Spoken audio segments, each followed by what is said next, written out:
Seorang gadis merangkak keluar dari makamnya, melihat bintik-bintik di tangannya.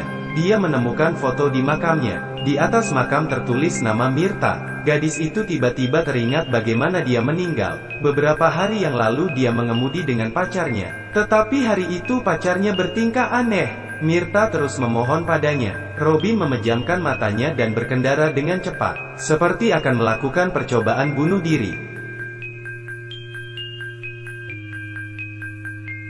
Ketika berhenti mereka bertengkar hebat. Robin yang depresi berencana mengajak Mirta untuk mencobanya. Mirta membujuknya agar tidak menggunakan obat haram. Robin berkata jika dia mencobanya, maka aku akan menguranginya. Mirta yang polos pun melakukannya. Akhirnya karena overdosis, keduanya dibawa ke kamar mayat. Ayah gadis itu tidak sabar untuk membakar pacarnya menjadi abu.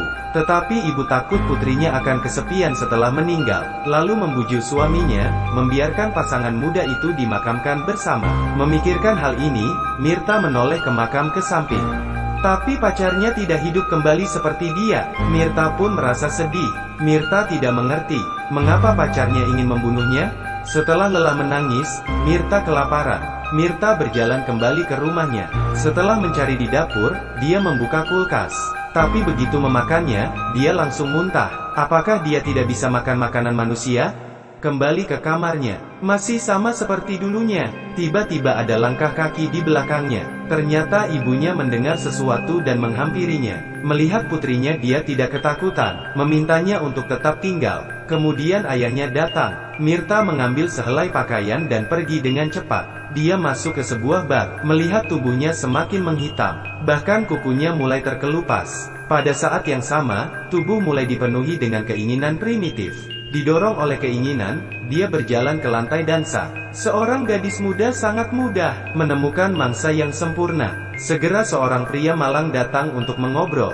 Tetapi dia tidak tahu, Mirta adalah seorang pemburu. Tengah malam di dalam mobil, Mitra duduk di atas pangkuan pria itu, mengisap darah pria itu.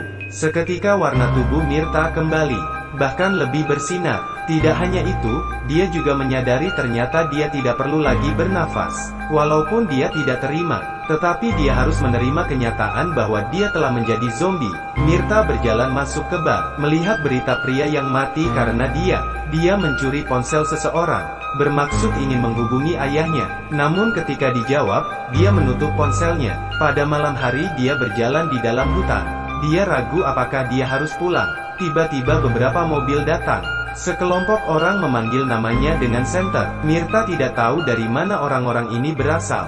Dengan waspada memanjat pohon untuk menghindari pencarian. Kelompok orang ini jelas tidak mau menyerah. Pemimpin datang ke rumah Mirta, memberitahu ayahnya, tubuh putrimu tidak dicuri. Sebaliknya, hidup kembali dan menjadi zombie. Jika Anda melihatnya, pastikan untuk segera menghubungi kami. Ayah yang marah segera mengusir pemimpin itu. Dia membawa pemilik apartemen yang dia sewa untuk putrinya, ingin mengembalikan kunci padanya. Tetapi ternyata, Mirta bersembunyi di sini, dan dia sangat kelaparan. Melihat barang putrinya, ayahnya sangat sedih.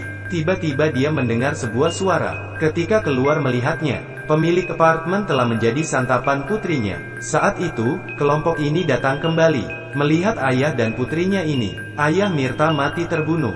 Sedangkan Mirta melarikan diri dari jendela. Suatu hari, Mirta menemukan sahabat pacarnya. Ternyata dia telah lama mengenal pemimpin kelompok itu.